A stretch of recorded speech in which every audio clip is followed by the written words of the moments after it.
was a dream, but now, alhamdulillah, it's a reality. Assalamu alaikum warahmatullahi ta'ala wa barakatuh. My name is Itu Hak. My father is from Haiti and my mother is from Switzerland, and I'm Muslim 2 years now. I was born in Montreal and I grew up in Montreal. When I was a young kid, I was really good in school. Like my mom, I'm sure my mom had like high hope in me because I was his first kid, and I was a really good kid, really good grades in school and everything. Everything changed while I was looking for happiness. I was only living with my mom and my stepfather, and I didn't really have a father figure. My stepfather was not a father figure, and my dad was not in my life. So I ended up being raised by the street. So at the age like 13, 14 years old, I started looking like the other kids in school, and I saw the kids that were like taking drugs and drinking alcohol and going out with girls. I saw them like more happy than the other kids. So I started to wanted to be with them and try that stuff. So that's what I did. And hanging out with bad people end up to giving us like bad habits. So at the age of 15, I was so bad that they put me in like a juvenile jail. So I went to juvenile jail like for a few months, and after that I didn't stop like doing bad things. I did so much bad things that they wanted me like to lock me down like for good.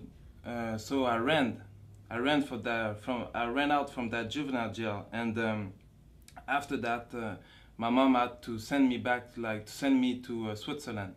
So I went to Switzerland to work for her brother, and I worked there for like 3 months. But then again, I was alone there, but I put myself into a trouble that the police was looking for me, that I had to come back here to Montreal. And that was at the age of 17. At the age of 17, I cooled off.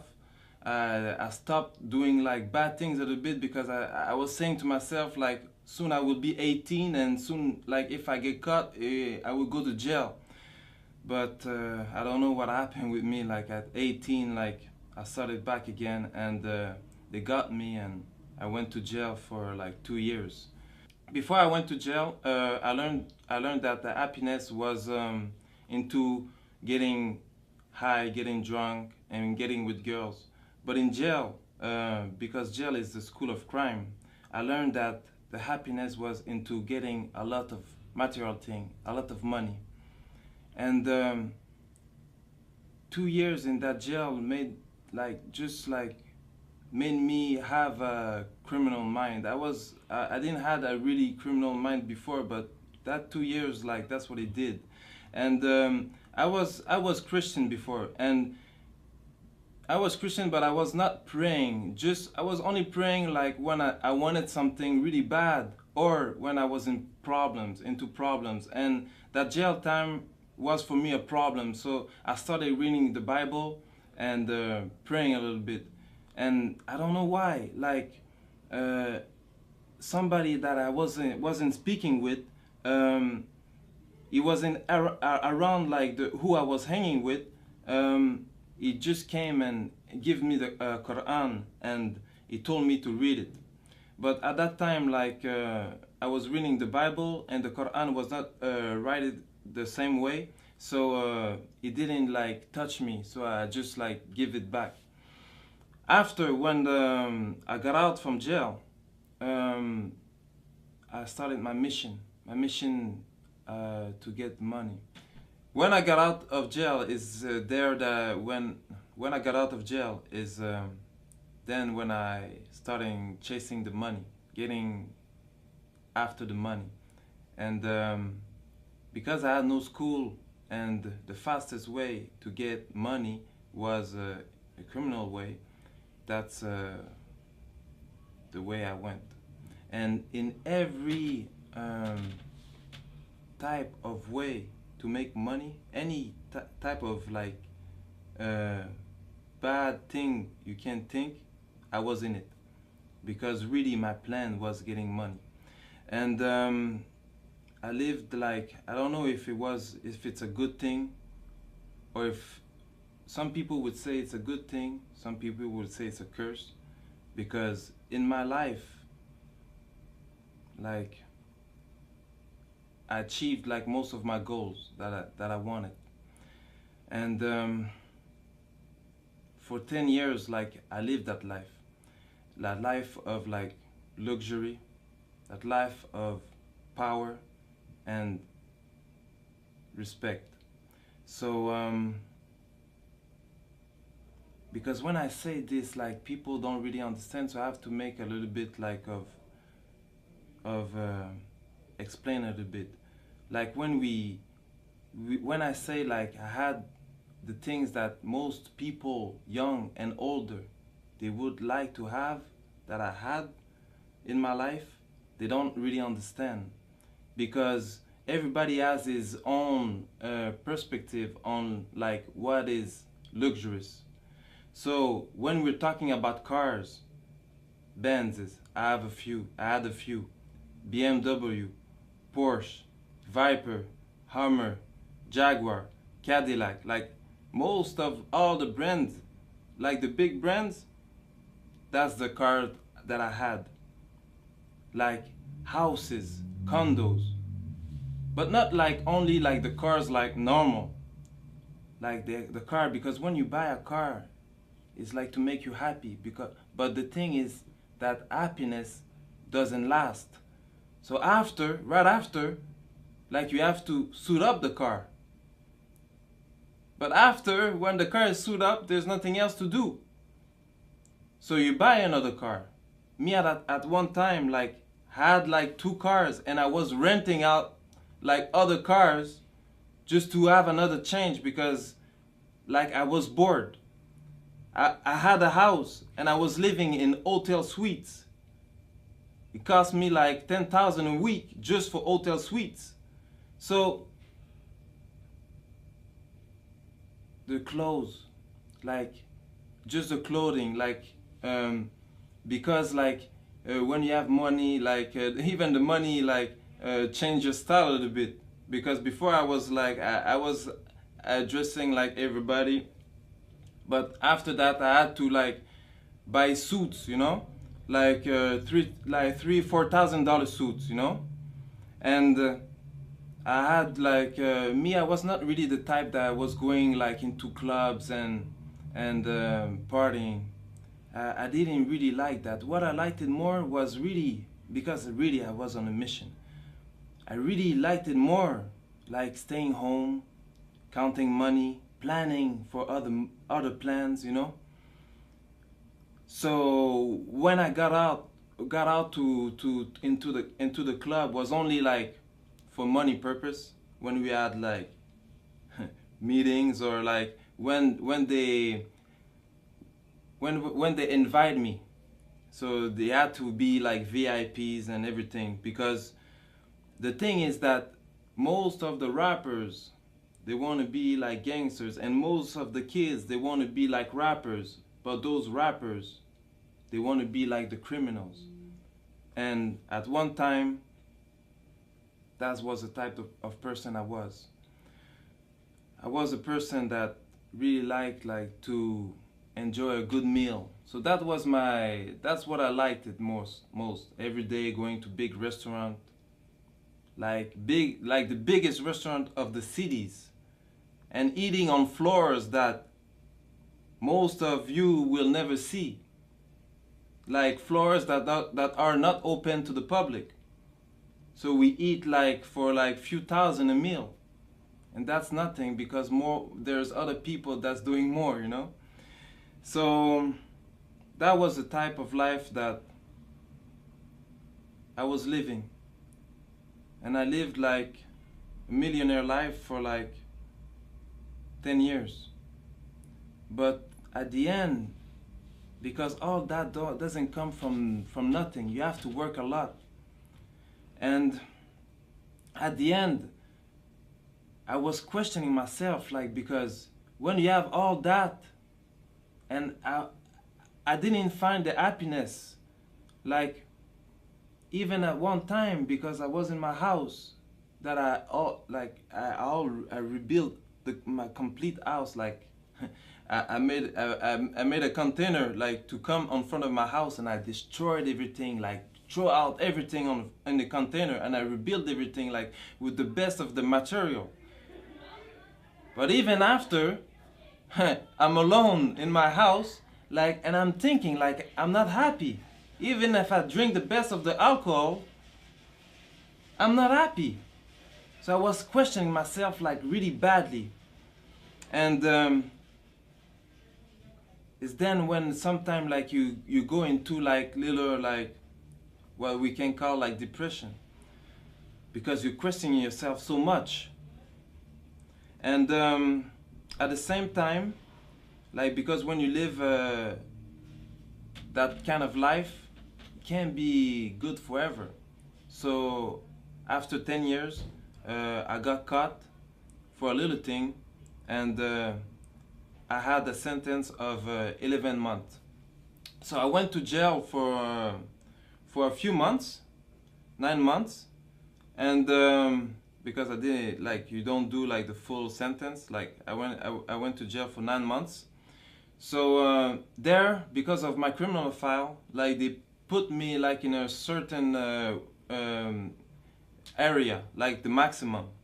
And at that time, like, they put me, like, even, like, if I had, like, a good life, there's always, like, you always want more. So there's, like, always, I was looking up to other people still, you know. So, and they put me, like, in a wing with, like, those kind of people that had even more money, that was spending even more money. Like, they were talking, like, a lot of money. So and it's not like anybody, like, we're talking just like that and you believe, like, you can read it in the newspaper when something happened, like, it's in the newspaper. So and they were talking about me like that. Even them, they were not happy. Even them, like, they wanted to change. So really, all that made me even more, like, put in a position that I had to think about my life. And at the end of my sentence, I got in a jail, in a cell with a Muslim, and that Muslim brother started to talk to me about Islam.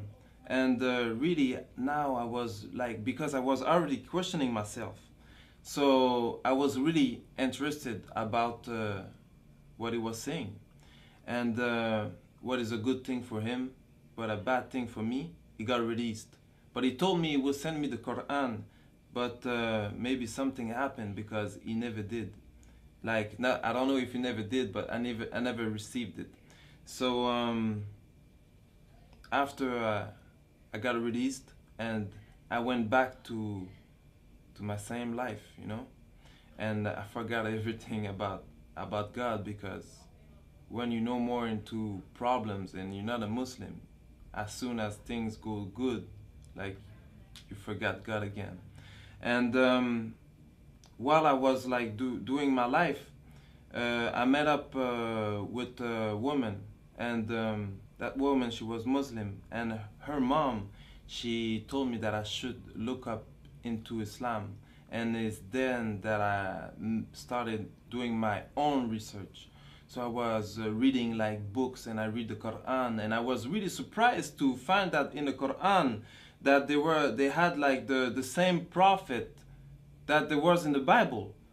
Even at a point that I didn't understood how Muslim will understand the Quran, because in the Bible they have, like, the beginning of the story, and the Quran just completed it. So and I started to do my own research, like even like a lot. I was researching, and the only problem that I end up having is like that, because as a Christian you have to believe that Jesus is the Son of God, and if you don't believe this, you go to hell, and if you believe it, you go to paradise. And I didn't want it to go to hell for nothing. Like it had to be the true religion, so I had to really make some research. And alhamdulillah, I found that Islam was the truth, and I made my shahada. So right after I took my shahada, 3 days after, my mom called me and told me that the police was looking for me. So I went to see my lawyers, and they told me that I should give myself in. So I went and I gave myself in, but for the first time, it was the first time I went into jail as a Muslim. I'm here with my client Isaac, or known as Isaac Mustakim, who is charged in Montreal with various offenses, particularly fraud, forgery, the use of forged documents. With regards to the fraud that my client is, the amount of the fraud is $689,970.24. This would occurred in the year of 2006 over a 3-month period between the months of May and September. But there's a different side to Isaac that we know and that we've come across. Since his arrest, since these events, Isaac has completely turned his life around. I mean, notwithstanding this criminal record, I mean, breaking and entering, conspiracy to commit a criminal act, robbery, assault, mischief, intentional impersonation, I mean, the list goes on and on. Notwithstanding all of this, this individual has completely changed himself. He is no longer the person that he was when he was younger. He's married. He had a tough life. I mean, he grew up on the street. He grew up a life of crime and violence. That's no longer the person he is. He's married. He's a contributing member of society. He has a stable job. We have letters of recommendation from his employers. He's found religion. He's converted to Islam, and he's very observant of that. He commits himself to do charity work on a purely volunteer basis. No one has asked him to do this, and these are all signs of someone that has seen the process, seen that crime is not a life that he has chosen, and he has clearly indicated that he wants to be a contributing member of society, and that what advice have you got to Muslims and non-Muslims regarding Islam? But because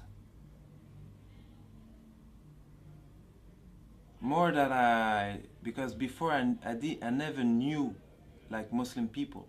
If there was Muslim people around me, I didn't know, because they never talked to me about Islam. I really think that there was no Muslim around me. But now that I'm a Muslim and I'm just like hanging out with Muslim and seeing Muslim, there's a thing that really like get me sad, you know? Is because me, before I used to like a lot of I used to like a lot the tattoos, and on my head a tattoo get money. But more that I see little kids, like young kids, young Muslim, I realize that they have the same tattoo that I have, but not on their head.